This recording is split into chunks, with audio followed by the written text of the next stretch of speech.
Hello, I'm Kate. I work at TAFE. I've been teaching English there for 12 years to refugees and migrants. And before that, I taught for 10 years at the University of New South Wales. So very high level academic English there to international students. And for the last 12 years, I've been teaching more functional English for people in the community and often at much lower levels. So I've got a fair range of experience. How can I help you is really what the issue is. And so I could start talking about we're doing food and shopping and some health problems, yeah? But I suppose it would be more useful for me to hear from you, just even a bit, what you find the most difficult, yeah, when you're working with people. So what's your experience with these really low-level learners, or if you've got higher ones, what is it that you are finding the hardest? When they pretend that they understand and they don't. Yeah. And look, it's interesting. Yeah. And it's interesting because, of course, you get that at every level, and that's partly a politeness convention. Students just feel like they're rude if or they feel like they're silly or they're embarrassed that they don't get it. So it is an endless problem in class. And I can tell you that the easiest way to fix that not fix it, but to, rather than asking people something if they understand something, because they will go yes, or they won't even understand that you're asking them, do they understand, is to actually ask them a question that gives you the answer. So, for example, if you are going through this, maybe, cucumber, onion, tomato, garlic, whatever you're doing, and then you go, do you understand? And they'll go, yes. So then you go, just point at one and go, say it, and they'll go, they either can answer or not. So rather than ask people if they understand anything, ask them a question that will tell you whether they understand it. But the most simple question you can, because what you want to try and find out is, look, it's a strange thing, but people actually learn what you teach them. But what you think you're teaching them and what you're actually teaching them might be two different things.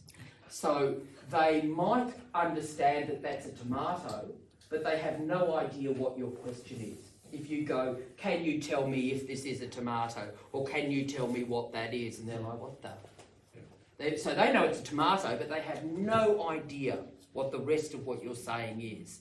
So you could, one way to do that is rather than making long questions, you can just point at that and go tomato. And then point at that and go like that to them. Like you tell me. Don't rely on spoken language. Just model what you want. So you go, tomato. They go, tomato. Then you point at that and you go, and they'll either go, no idea. You go, onion, and they repeat it. And after a while of just that, they will get what you want them to do with no spoken questions. Yeah? So that's what you have to remember. Well, that's one of the things I find most difficult when teaching very, very new learners, is that you don't have the language to explain what you want them to do. And that's the hardest thing. Well, that's what I find the hardest thing. Now, fortunately, from years of doing this, I'm very good at miming and facial expression. And that I do find that transcends most language groups. Because we're all human, and basically there's cultural differences, but we all have the same needs. Often I find students talking to each other, and I answer the question even though I have no idea what they've said, because I know what they must be saying. Like, I have no idea what she just said, or whatever. And then they look at me mystified, because they think I can understand them, but it's obvious what they must be saying, So, anyway, shopping. Okay, so think about this. Forget about the fact that it's not your language. You've gone to, I don't know, somewhere you've never been before. I don't know, Lightning Ridge. and you go into the supermarket at Lightning Ridge, okay, you know how to speak English. You're looking for something. What are you going to have to say? Where is? Where is, yeah? Where is, okay. Do you have? Where is, do you have? Anything else? Where can I find? Where can I find? Okay. So that what you want to be teaching people is the most simple functional language, yeah? Because the fact is that most students will go to a shop, like a supermarket, where they can just look for this. They don't have to speak. So it's good to teach them the language, but they don't actually have to speak to get any of this. And unless they're in a greengrocer's, which is, or a fruit store, which is less common, people are just buying things in packets or putting it in a bag, so they don't even have to ask about weight. So what they're more likely to be doing is, if they need to find anything that they can't find, that is probably a much bigger problem, yeah? And that is far, far more complex. So we'll talk about that, okay? But first, let's just talk a little bit about what you might do with some fruit and veg, yeah? Okay, so did anyone get given, did you copy these? Sorry, I put my glasses on and off depending on what I'm doing. I should These just leave ones? them on. Yeah, anyone, yep, that's fine. Just give Yep. them out. Okay. Yep. I think that's the original. And Layla, Layla's gone. Oh, Layla's gone?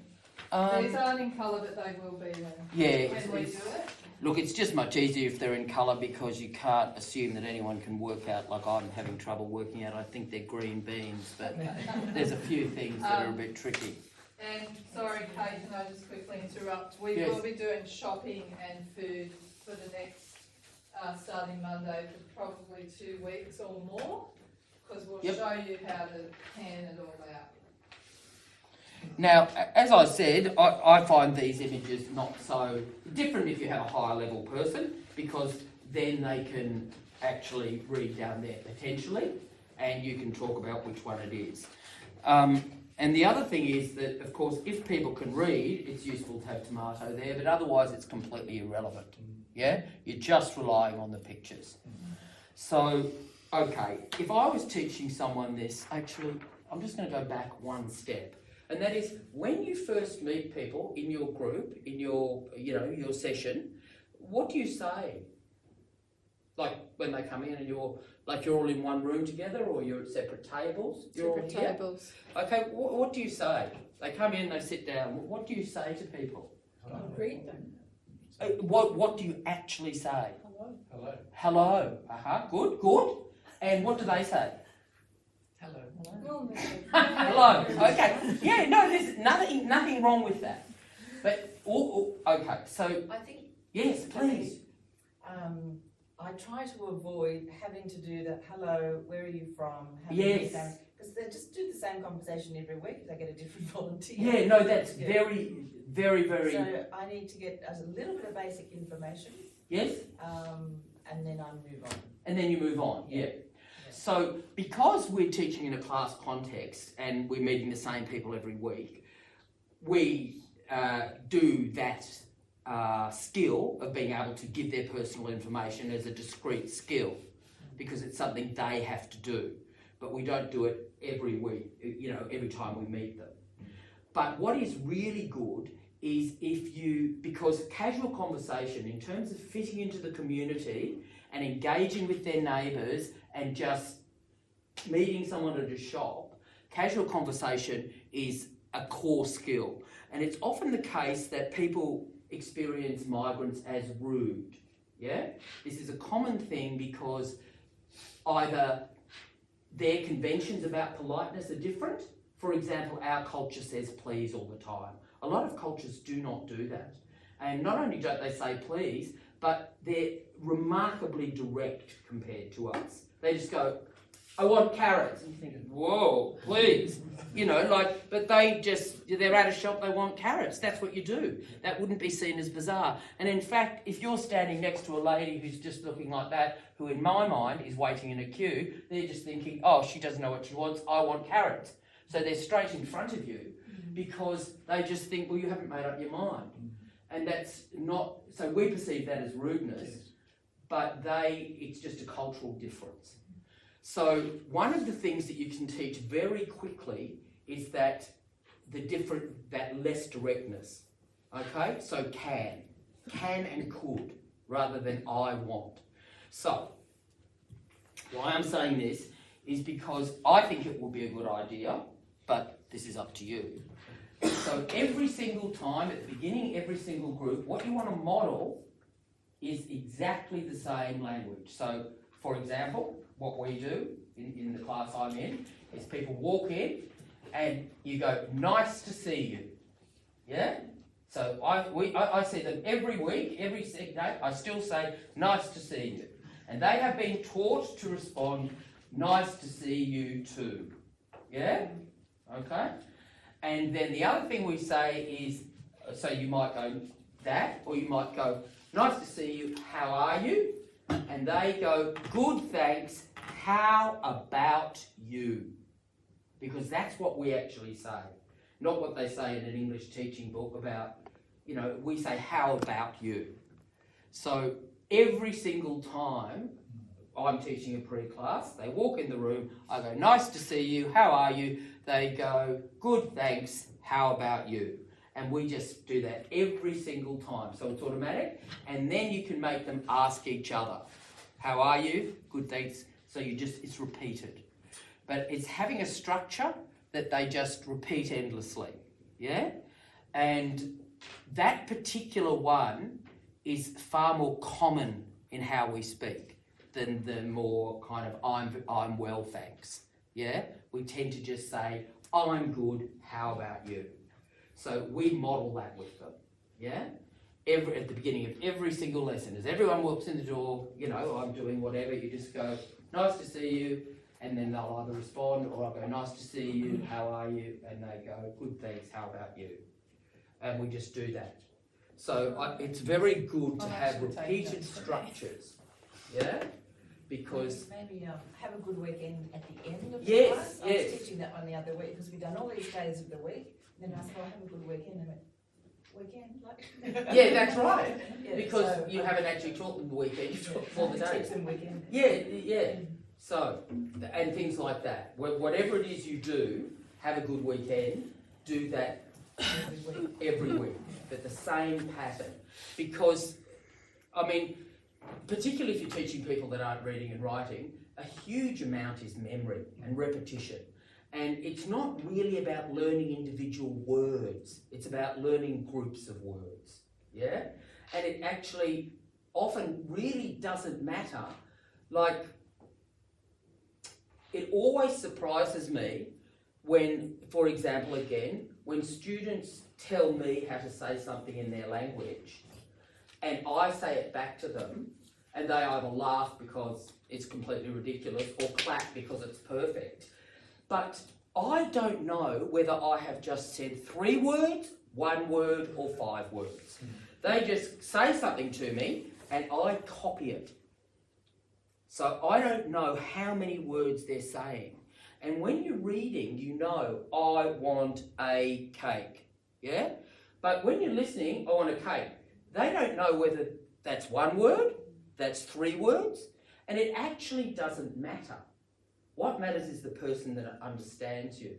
And in English, we tend to run things together. So we don't actually say, I want a cake. We go, I want a cake. I want a cake. And that rhythm that you're practicing, I want a cake, it's not that, it's I want a cake.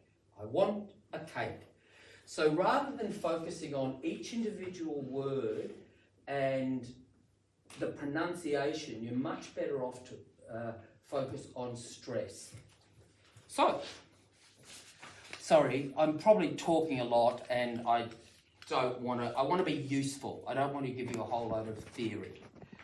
So, let's see. We've got the person comes in, we've got this, and what would you say to them? I mean, you're going to be doing vegetables next week. You're going to be doing shopping next week? Yeah, shopping and food, I guess, together. Shopping and food. It sort of runs into each other. So, what will you do? You go in. You've said, oh, nice to see you. You too? How are you? Good, thanks. How about you? You done that? And then what? What's next? You've got your... So yeah, I'll give you sheets of vegetables and fruit, probably first for the low levels. And what will you do? And then What would anyone do? You get the paper, you give one to the students, I assume? Yes? I'd chop it up. You'd chop it up? Yes? I like it. I'd chop it up and I'd cut off the words. You'd chop it off and cut off the words? Yeah? And then I'd put them all face down, and then I'd just play a bit of a game and get them to start saying, what's this? It's a. Yeah? And I'd put that on my whiteboard, and we just practice, it's a cucumber, it's an onion, because then you've got an onion, it's a tomato. Oh, you may have done this before, Jane. So, exactly. So, there's a couple of things. One, the words are irrelevant unless you're teaching someone to read. So, you may want the words there, you may not. The picture is what's important. And there's a lot of pictures there. So, in a way, it's easier if people are just looking at one picture at a time. It's not as overwhelming, and also they're more focused. If they're looking at all this and you go cucumber, you don't know if they're looking at that or even focused, yeah? So it is better to have, if you can, just a set of things like this, you know? And then, as Jane said, you can then put them down, and it's always good. I mean, you can first go through them, but it's actually easier in a way to just put them all down.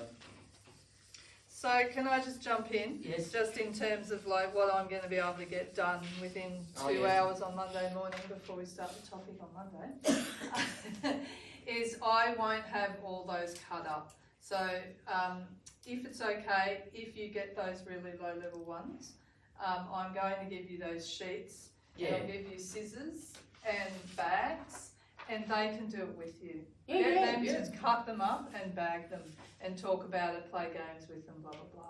That's for the low level ones. And actually, we do that all the Because time. I won't have No. But we, and I've always felt a bit awkward about this, to be honest, as a teacher coming from higher levels. So at the lower levels, they do a lot of stuff where they get students to cut stuff up and glue it in and sort things. But the reason for that is that, one, it develops people's motor skills if they haven't ever written before, you know, so they are learning skills, because some people have, for example, most of the people we've got at the moment, their first language or their first written and read language is Arabic. So they're used to a completely different script and they write in a different direction. So they're probably holding their pen a completely different way. But then you get a lot of people that haven't written at all. So they may have done knitting, sewing, anything. They may have very good motor skills. But you're wanting to try and teach people motor skills related to learning. And the other thing is that many people have not been to school. So a lot of what you get happening at a classroom level, as opposed to just speaking in the community, is that people understand the words, but they have no idea what they're supposed to do. Like, for example, you have a sheet with, tomato, and you want them to write the word next to it. And it takes a while for people to get that that's what they're supposed to do, because there's so much stuff that we just take for granted because we've been at school since this big, going, oh, you write in there, you put that in that box. You take it for granted that everyone knows that, but they don't necessarily. So cutting things up can be useful, putting things in order can be useful, all of that, just as a kind of learning strategy rather than specifically language. So, you've got them here. Ask the student to pick one. They may be scared, but don't be afraid. Oh my God. What have they got? Now, they might look at that and, they may have no idea what it is. They may say something because it's the different thing in their own language. And I might look at that and think, that's the strangest looking cabbage, maybe it's a lettuce. Do you know what I mean? People will have different readings. So then, if they have no idea or whatever, you go cabbage, yeah? And then you pick up another one, yeah? But I would, as Jane said, say, this is a cabbage, and keep with the same structure. Whichever, if you want to say this is or it is probably better. Or it's.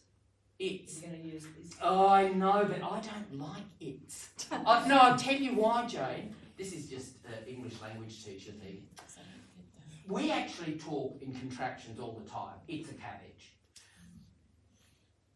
The thing is that when you then have to teach people to write, they don't actually get that that's two words. And you spend a lot of time turning it back into it is. That is Yeah, but it's true. No one says it is a cabbage. They go, it's a. So I don't have a problem with it's a. But that probably makes more sense. It's a cabbage. Now, can anyone pronounce cabbage? I don't know. It depends who your students are. A lot of African students have problems with P and B. So they're likely to say, or P and F. So it may be a pronunciation thing. Sorry. That's right.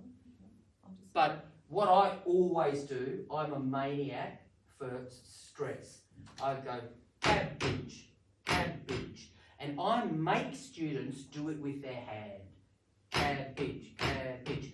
Partly because it's physical and it helps people remember. Partly because it's a bit daunting if you've got all that word, cabbage, then it's a memory test, yeah? But if it's cab-age, you've only got to remember two parts. Syllables. Yeah, syllables. So whether they understand that, a higher level person might understand that it's syllables, and you can talk about that, but a low level person, it doesn't even matter. It's just an easy strategy for remembering cabbage. And then you could potentially, oh, what's this one? How many is that? 3, yeah. Potato. But also, it's not just potato, it's potato. The stress is in the middle. Because I tell you something that probably you've all experienced, and I have 1,000 times. You know, when you answer the phone and you've got a phone centre, or you try to repair something, you've got a phone centre with someone from Mumbai. Could be Malaysia, could be anywhere. Okay? Can be very hard to understand, no matter how tolerant or patient you are. Now, most of the people you're talking to, English will be a first language for them. Indians have spoken English their entire life. Most of them have done their schooling in English. So there's no problem with their English. The problem is it's the rhythm of their language. It's nothing to do with their pronunciation. It's the fact that they go like this and we don't talk like that. We go like this. So they have a completely different rhythm, and that makes it almost impossible to understand. And as you all will have seen, that thing about babies, and when people learn to talk, you laugh at children because they go, ah, ah, ah. And that you have no idea what they're saying, but they're copying your intonation, and you laugh because it sounds like their father or their grandmother or whoever it is they're mimicking. And what they're copying is not the words, they're copying the rhythm and the pattern. And you actually recognise that. Look, I forget the figures, but the research is something like the average person listens to 30% of what anybody says. So all of us are getting our information from 30% of the words. Yeah? You think about it, I say to you, can I have a tomato? What did you hear? Tomato. The rest of it's completely irrelevant. So depending on whether or not I'm standing in your kitchen and helping you make a salad, or whether I'm at a shop, or whether I'm standing in the community garden, you'll have a completely different context of what that person might be asking you. But the only word in there that mattered is tomato. Yeah? And so much of what you're doing is stress, intonation, and body language. Yeah? So, Kate, can I yes, just say? please, because I'm talking. No, it's good, because that segue is just explaining. So by the time they get to Cert 3, which we do have people at that level that come here, their English skills are quite good, and they come in and they actually want all the academic, the writing, and I'll start speaking to them, and they can speak full sentences and paragraphs, but every third word I'll go, pardon? What did you say? Yeah. And it's and it's like you're actually not pronouncing words properly. So in Cert 3, they have to do assessments around making a phone call, Yeah. and making a complaint about something. Yeah. So what's your experience with the Cert? Like, just segue very quickly. Quickly to the higher levels. So once you get to the higher levels, it's very, very common that people can speak quite fluently, and still may have spoken grammar problems or some pronunciation problems, but there's not necessarily any correlation between that and their ability to write. We've got people, for example, now in pre and Cert 1 that can speak pretty fluently in terms of communicating, cannot write at all in English, you know? And that's frustrating for them because we can't put them in a higher class because they wouldn't be able to do anything. But people's ability to speak and write are not necessarily related, even people that are literate, their own language. So we get that. And then you get the thing of, as I just said, because only about 30% is spoken, meaning the minute people are on a telephone, it's much, much, much more difficult. So, because then it actually does matter more your pronunciation and particularly your stress, the stress of information. So then we do a lot more practice with people phrasing things. So grouping words, listening for groups of words, and being very careful where they pause and where they stress. Okay? So I've got an appointment with Dr. Smith. No, I've got an appointment with Dr. Smith, like blah, blah, blah. Doesn't even matter. It'd be better if you just said Dr. Smith. But getting the idea of grouping things, I have an appointment with Dr. Smith. And I get people all the time to do it physically. I'm always making partly because just sitting there, your brain goes numb, you stop absorbing things. But I think the physicality is helpful. So I'm always getting my class to go, I've got an appointment with Dr. Smith. Like, I do that all the time, and I feel like you can tell at first some adults, particularly older ones, are self-conscious about that. But if everyone's doing it, people relax. And also, being able to relax like that and laugh a bit stops people feeling so anxious about making mistakes. Okay? But you may not want to get up and jump around and do that, but I would absolutely encourage you to do tomato, potato, potato. Get people to repeat it. Clap it. Tomato. And to see, it's not even tomato, it's tom-ato. Tom-ato. Potato. Yeah? Clap those rhythms if you're focusing on speaking. Okay. I think it's really useful when people want to work on their accent. I think Yes. the first workshop we had, people said, oh, how can I fix my accent? And I think that's what it is. It's not, it's stress. Yeah. And I think we need to be picking up more on correcting pronunciation. Yes. They want to be corrected. Yeah. Yes, they do. And you'll find that certain... Whoops, we're in the library. You'll find that certain language groups have certain pronunciation problems.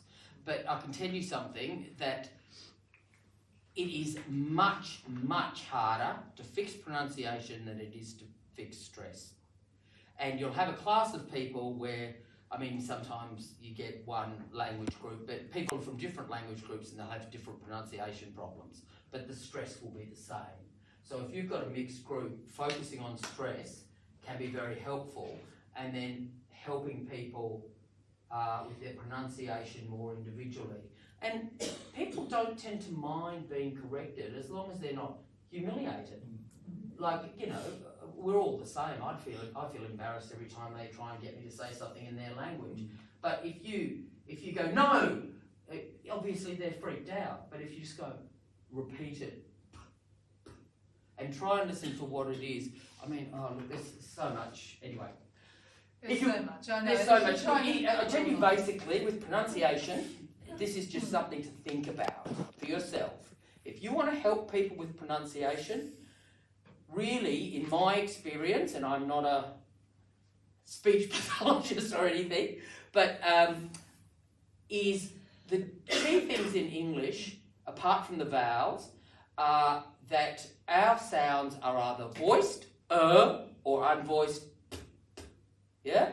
So, for example, a really common problem is the difference between V and W. So, watch this. W, w, b. No, sorry, b, b.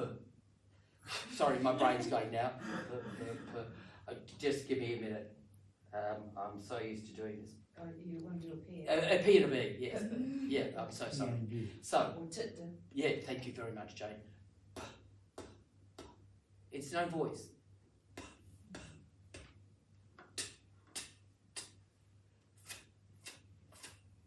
Right? But the, it's almost exactly the same mouth. The. Your mouth is not doing much different. It is just whether it's air or voice. Your mouth does not change your voice. It's just either air or voice. And students will get that, but you need to do it physically or get them to put their hand here. Sometimes we used to get tissues and go. Yes. And the hand here, nothing's happening. I sometimes get students' hands and put it on my throat and go, "Ugh," you know? Because you need to feel it, you know? And getting people to correct their mouth shape and stuff is a lot more difficult. But you can do things like, I do a lot, just really exaggerate the difference between A and I. Now your voice is doing something different and you're not going to speak like that, but you need to do something really exaggerated to get them to practice. Because if they exaggerate when they're practicing, in normal speech they'll drop back to normal. But if you practice A, it'll just disappear. So you need to go. And you go front to back. Yes. And go Very good, Jane, yes. So it moves where you're producing the sound to, the front, the middle or the back. But I'd just start with the voiced and unvoiced because it's the easiest concept and it's actually very, very good.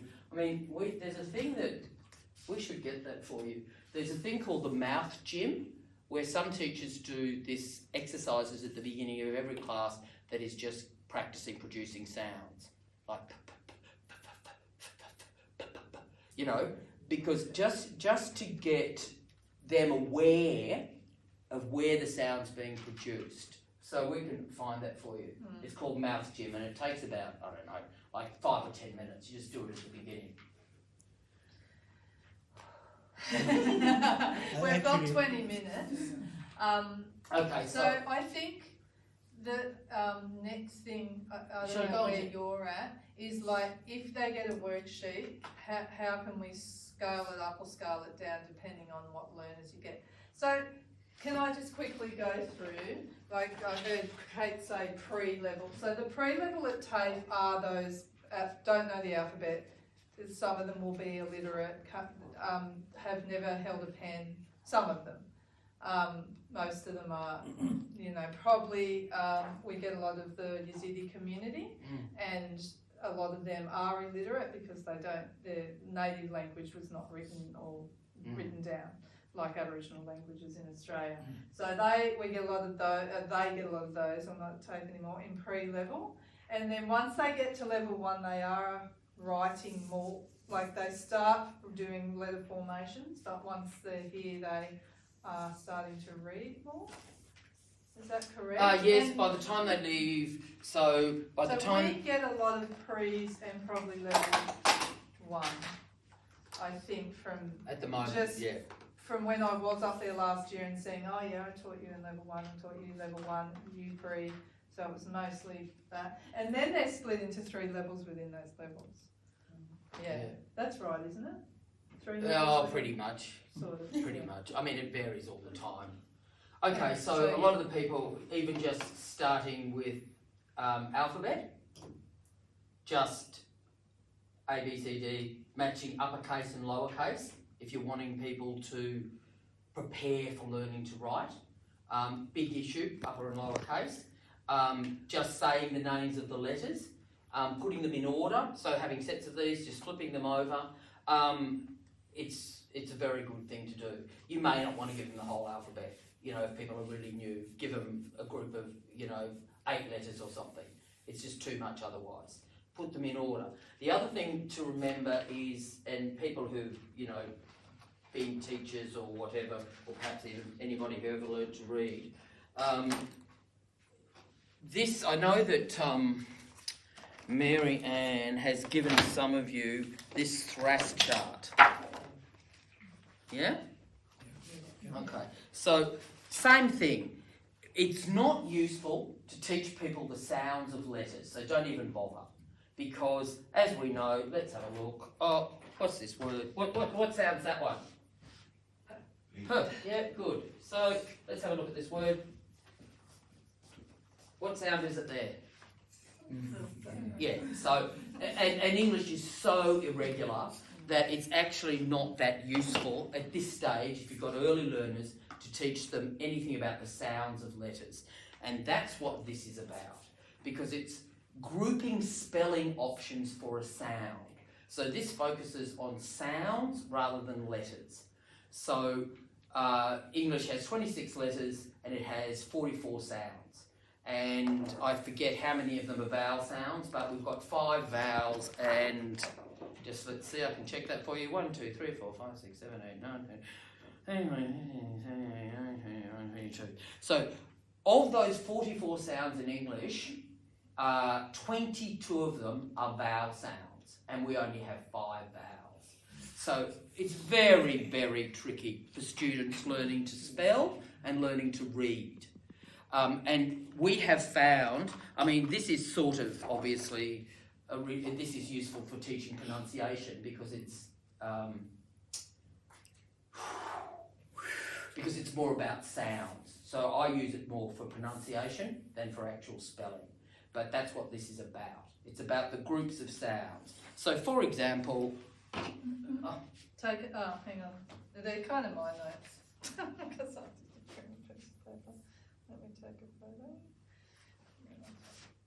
Rub it off.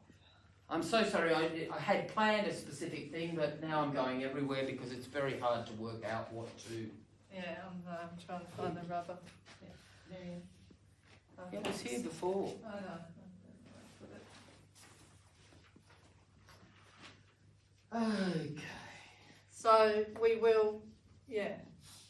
So the reason, while I'm rubbing out, the reason why we've got all these shopping things is because we are doing, grocery Okay, I'll do shopping. this very quickly then. Okay, right. Very good. Okay. I'm just explaining what we have. Okay. So can someone spell hot for me? Anyone? Hot. What sound is that? Fantastic. What's this word? Yeah? Exactly the same sound. Very, very irritating. So there's no point telling people that that's up because it's not. And one of the most dementing things for students, and really, if I have to explain it, so this sound as opposed to this spelling, this sound or, yeah? Okay, so watch this. What's this? What is your female child called?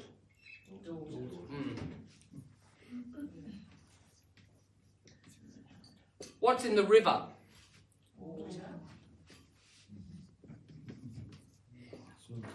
Draw.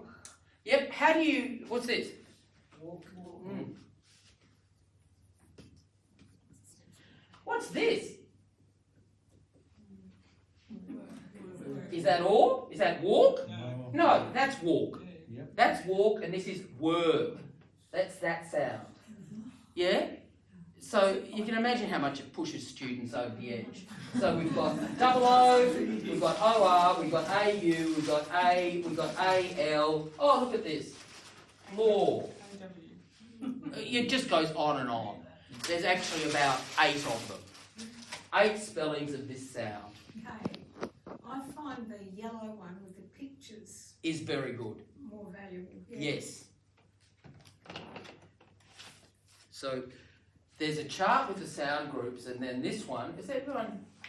Yeah, they've seen them, yeah. Okay. Like, I have them up the back on the... So what, if you want to use this with your students at any level, the most useful thing to do is to get them to learn in the pattern across the lines. I'll just take one, 'cause So John wasn't here. the people who are very good at this that I work with, and it's incredible to watch people work with this, they, at a very low level, at pre, many of their students can recite this. So it goes, whatever it is, a,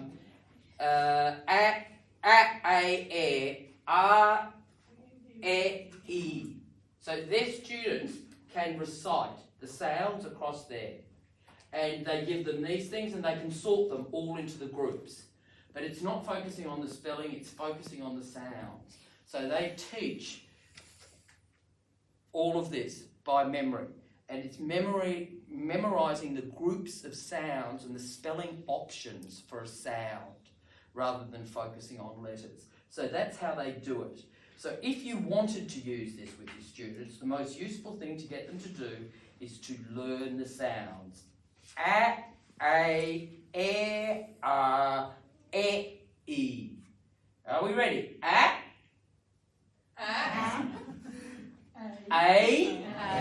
And remember that one way to get the difference between A and A is listen. A. It's actually two sounds. A. Yeah? A. What's this? Air. And this is a huge one for people, the difference between air and R and Yeah? Very difficult with these particular students with Arabic language backgrounds. The vowel sounds, I don't quite know how Arabic works, but I get the impression from what I've asked that the vowels are a lot more implied and you can chuck in any vowel. It's different to us. So if you're getting people to learn to spell the vowel sounds, you'll say A and they'll write I, and you'll go no A and they'll keep writing I. You know, so it's quite tricky, but it's good to get people to first be able to hear the differences between the sounds. Yeah. Anyway, so if you want to do that, and I'll do it with the vowel sounds first. But anyway, we have to move on because We have 10 minutes. 10 minutes. Well, they'll start arriving now, but they'll just wait. Okay. Is there No. anything in particular Yeah. you want to focus on, Jane? I'm looking at you, Jane. What we went through about the shopping unit. Kind of like when you know, because I'm not going to be on Where's the the money word with is? every worksheet. Here. Has everyone got one of these? Oh no, let's do that. Let's one. just quickly Yeah. do this. Yeah. Because this at the supermarket is all about location. And location, prepositions in English, on, in, at, across, blah, blah, are huge. We use them all the time. They're very confusing. A lot of the time it doesn't matter so much, you know, I arrived at Wednesday on Wednesday, who cares? But it does matter if someone's trying to tell you where something is. Yeah? Okay?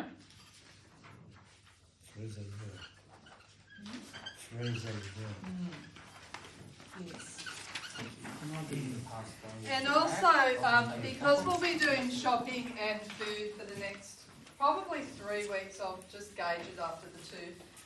I went and got some Woolies brochures, but if anyone sees Aldi ones, I don't go to Aldi much. These are really handy for extra, you know, you can go into money, you know, all sorts of Okay. Another thing that we use, one of my colleagues uses, which is fantastic. Here we go, look at that. Like him? Okay, so tell me, where is the duck? Okay, so difference between on top and on. Yeah? Okay, so, here we go. Where is the duck? Yes, so beside, next to, but where's that now? On the turn. It's still. Sorry, Jake. So, left or right? You've got to clarify that people know left or right.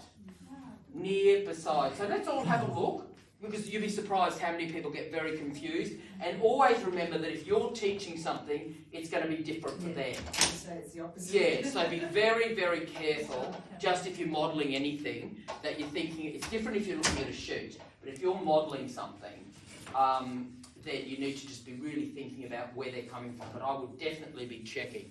So where's that? Top left. Top left what? Thank you. Top left corner. What's that? What's that? What's that? What's that? What's that? Centre side. Yes, I'm just saying. I'm just getting you to think about what people need to know. They need to know top, bottom, left, right, side, corner, top corner, bottom corner, next to, beside, and where is Kate? In the middle, or between what? The with a big finger. And the jar of bolognese. Good. So they're not going to know bolognese, but the other thing with shopping is the names of containers. Can, jar, bottle, what's that? Box. Ooh, what's that? Carton. Milk comes in a...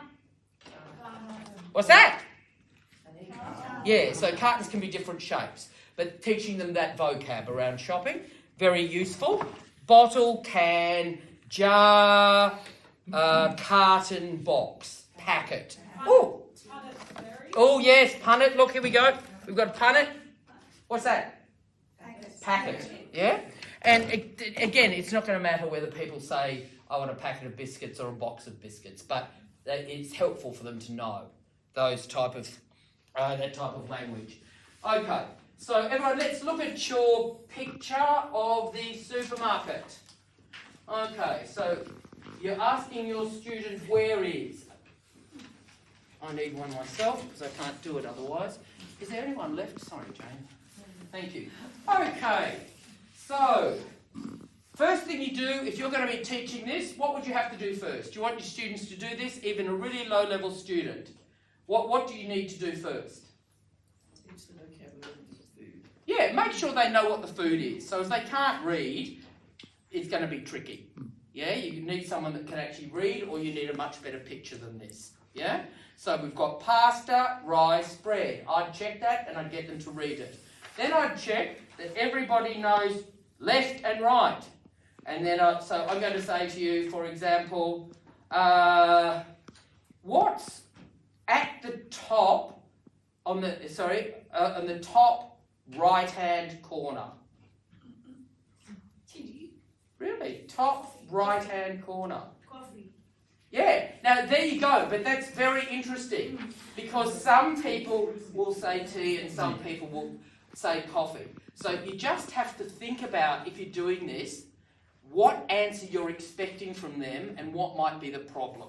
So then you've got back and front, yeah? And you have to decide what you think is the back and what you think is the front, because the student won't necessarily think the same as you. So it doesn't matter, it just means you go through it. So you go through it, so I wouldn't be doing this with anyone under Certificate 1, it's too hard. They need to be able to read those words. And most of them would be able to. So once they've got that, you then need to talk through to them. Top, middle, bottom, left, right, whatever you're going to call it, back, front. You might say this is the back and that's the front. Doesn't really matter. Actually, it's probably better to say that's the front. It's tricky because that's in front of the woman, but it's normally at the back of the supermarket. So I tend to model what I think is going to be happening in real life. So I would say that that's at the back personally, and I would say that's at the front. But it doesn't really matter as long as you've clarified it with the class. Yeah? And then rather than give them too many options, talk about between. So then I'd model something. So I'd say, okay, everybody, find the flour. Find the flour. It's on the left-hand side. Everyone got the flour? Yeah. Okay. The flour is between the sugar and the eggs. Yeah? And then I might say, what's above? Above. And I'd use my hand. What's above the flour? What's under the flour? So before I did anything, I'd go through almost everything there, just modelling what the language, but not necessarily saying it all myself, just a word. Choose one point and go from that point. Yeah? Okay, so. We've got 3 minutes. Okay, where are the eggs? And so once I've done all of that, just modelling, then I would say, where is? Or where are? Yeah? So, where are, let's go for nuts. Where are the nuts? Between the cereal. Between the cereal. Next to the cereal. Ah, very good, very good. Interesting, because there's 2 loads of nuts. But no, but that's exactly what would happen. Yeah, they could be, here they're going to be next to the cereal. And then I would say to the student, are they on the bottom or the top? Just keep modelling. They don't have to say they are on the bottom next to the cereal. They'll say one thing. They might just say cereal. And you go, next to the cereal. And get them to repeat it, next to the cereal. And then I'd go, bottom or top? And get them to say. It doesn't have to be a full question. Yeah? And I would do a lot of modelling of that and simplifying, and I would get them to ask me, where is, where are? Or if you've got a couple of students who Yes. more and more, Yes. I think it's really important for them to ask each other. You step Definitely. back and then they start saying, where is the whatever, And and then you can correct that. that's- Because they always on the receiving end and Yes. never on the questioning. But they have to question when they go to the supermarket. Absolutely, and that's the last thing I was going to say is that. And then once we've practiced that, or even before I got them to do it, once we talked through, I'd get them to ask me, where is? So get them to keep asking me, where is? They see me modelling the answer, then, because I can tell you that one of the things that students find most difficult, even at higher levels, is forming questions, because the grammar's reversed. So the more you can make them ask you, so you can even go, what's this? And they go, potato. You ask me. Make them, and mold it. What's this? Make them say it. You know? Make them ask you. And then do it, not just always you. And then they can do it with their friend. Yeah. What's this? And the other thing that I do a lot, and it never ceases to amaze me how much people like it, is people love a competition. It does amaze me, even with adults. So if you can get 2 pairs, because it also becomes memory. And it's not just about remembering, like if they go broccoli and capsicum, no, there's no broccoli, oh no, you go, they must say it. Broccoli, capsicum, you know the same? No, they must say it. They'll just try to go like that, yeah? And when they find broccoli and broccoli, they have to say broccoli, broccoli. You have to make them say it. But those things are great. People love it. Whoever gets the most pairs, whoever, like it's astounding. It really amazes me. And the other thing you can do, which is really, really good, is like this, where you have the stack, or one of them, once you've modelled it, have the stack, you put down the thing, the first person to say the correct name gets it. Okay, are we ready here? Off we go. Sweet potato. Cucumber. Chili. Oh, you're going well. Oh my gosh. Yeah, come on, move it. It's finished. Oh, I don't know, I'm going, you can have that. Thanks. So you'd be surprised, even just doing that, and then get them to do it with their group. They love it. We could always do a big group one at the end, like 10 minutes I could run it and get them to all come together, the ones at a lower level. And just to lighten Or it up. even in pairs, get the people to operate in a pair, because then they, particularly if you pair them with I've got to get some resources. And they often So- have really good memories. Oh, I know they've got incredible. better memory than me because that's what That's they right. That's exactly right, because so many, well, our culture too, actually, to be honest, but a lot of learning by memory, and a lot of, anyway. So you'll be surprised, and that will work with anything. That will work with past tense verbs. Yes. You get pairs, make, made, and they've got to remember them and find them and say them. I mean, it's remarkably effective and good fun, and people love a competition, and you can mix it up between memory, between speed, sight. Give the people that, get them to sort them into fruit and vegetables. Get them to sort into, and then read through them. Like sorting is one thing, then you get them to read it once they've sorted it. Get them to sort it into colours, and then get them to read it. Get them to sort it into things that start with the same letter, and then read it. Yeah? So there's a whole load of different things you can do with just a simple set like that. And you can always take it up too, like if you've got a higher level, you can make them use. I know you have to go. So if you've got a higher level, then you can move on to, do you eat? Do you like this? Do you cook this? How often do you eat this? Do you grow this in your country? Can you buy this in your country? Is it the same as Australia? Is it different to Australia? Is this more common in Australia? Or, the higher you go, yeah? What do you cook with this? And plurals and singular. Oh, like plurals, where is, singular. but where are? Oh my where God. are the packets? And then, of or chips? if you want to go there, you can go, oh, look at this. Sorry, we're just hammering. No, but you get more complex pictures. And you just can ask people, what's that? Like, oh, prawn, this, that, the other. Do you like this? Do you eat this? Yeah? Do you make this? Special occasion, not. What's your favourite recipe? What's your favourite food? What do you eat for breakfast? What's most common in your country? The higher you go, the more you can dialogue about a simple picture like that. Who cooks the food in your family? Is it you? Is it your daughter? Is it your husband? Do the women cook in your family? What do you cook with? You cook with gas. Like, you can go anywhere,